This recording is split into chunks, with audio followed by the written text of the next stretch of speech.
Everyone, welcome back to the YouTube channel America and much मोरच्या आजच्या भागात मी doctor Shweta तुमच्या सगळ्यांचं अगदी मनापासून स्वागत करते। मी आता आली आहे गार्लिक कॅपिटल असलेल्या सिटी ऑफ गिलरॉय मध्ये। चला तर बघूयात इथलं गिलरॉयचं गार्लिक वर्ल्ड आणि कसं आहे इथलं लसणाचं फेमस मार्केट।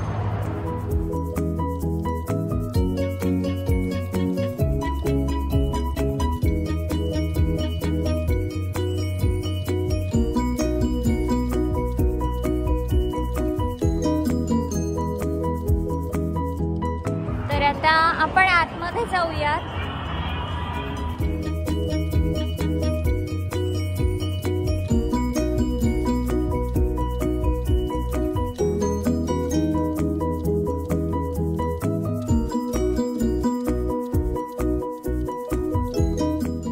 या दुकानाच्या आतमध्ये गार्लिकचे असे वेगवेगळे प्रकार आहेत। निरनिराळ्या प्रकारांमध्ये गार्लिक आपल्याला इथे खाण्याच्या वस्तूंमध्ये मिळतं। तुम्ही इथे बघू शकता गार्लिकचे चिप्स आहेत, वेगवेगळे कलर्सचे गार्लिक आहेत, मग क्रश्ड गार्लिक आहे, गार्लिकच्या पेस्ट आहेत आणि वेगवेगळ्या व्हरायटीजचे गार्लिक इथे आहेत। वेगवेगळे साईज, शेप आणि असंख्य प्रजाती इथे आहेत। या गिलरॉय शहराला खूप मोठा इतिहास आहे आणि हे शहर लसणाच्या शेतीसाठी म्हणून प्रसिद्ध आहे। तर याचे बरेच सारे प्रोडक्ट इथे बनवले जातात आणि इथल्या लोकल दुकानांमध्ये लसणाचे हे प्रोडक्ट विक्रीसाठी आहेत।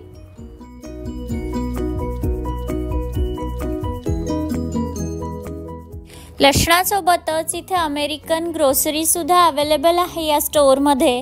त्याच कारणाने इथे अमेरिकन जाम, जेली याचे प्रकार पाहायला मिळतात।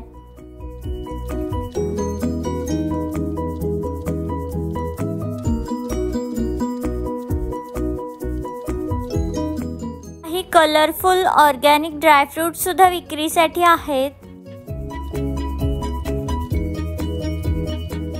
या दुकानामध्ये एक सेक्शन आहे, त्याच्यात गार्लिक क्रश करण्यासाठीचे म्हणून काही इन्स्ट्रुमेंट आहेत।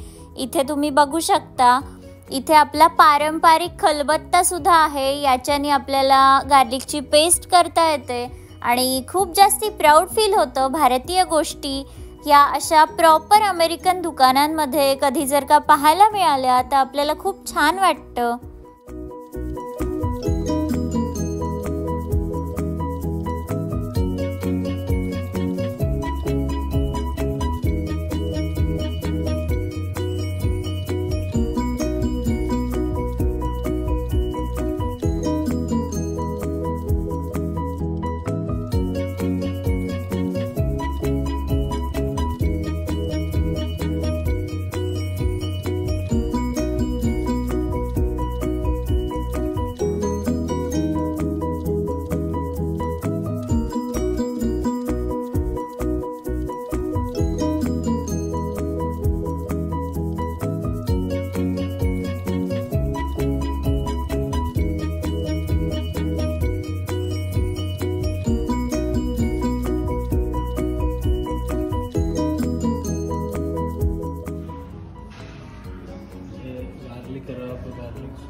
लसणाचा वापर करून बनवल्या गेलेल्या काही पेस्ट आणि पावडर्स सुद्धा इथे विक्रीसाठी आहेत। त्याच्यामध्ये सुद्धा आपल्याला काही कलर्स ऑप्शन पाहायला मिळतात।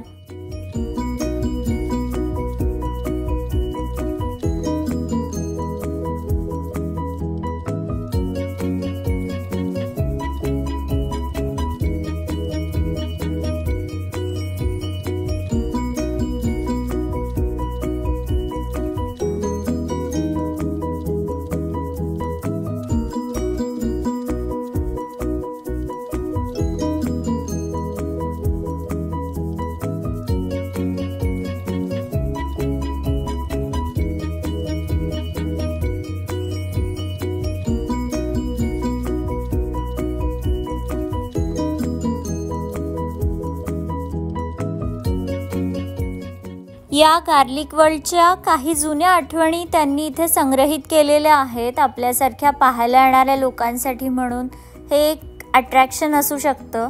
तर इथे हे एक अमेरिकन ॲक्टर आहेत आणि हे इथे व्हिजिटसाठी म्हणून आले होते। ते जेव्हा मूवीच्या शूटिंगसाठी म्हणून गिलरॉयला आले होते तेव्हा ते या गार्लिक स्टोअरमध्ये आले होते।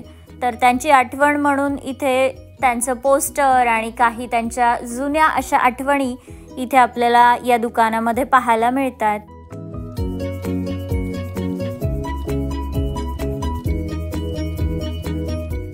अमेरिका अँड मच मोरचा आजचा एपिसोड तुम्हाला कसा वाटला हे मला कमेंट करून जरूर कळवा आणि पुन्हा भेटू पुढच्या एका नवीन ब्लॉगमध्ये। पण त्याआधी तुम्ही जर का चॅनलवरती नवीन असाल किंवा चॅनलला सबस्क्राईब केलेलं नसेल तर चॅनलला जरूर सबस्क्राईब करा। पुन्हा भेटू पुढच्या एका नवीन ब्लॉगमध्ये, तोपर्यंत बाय बाय।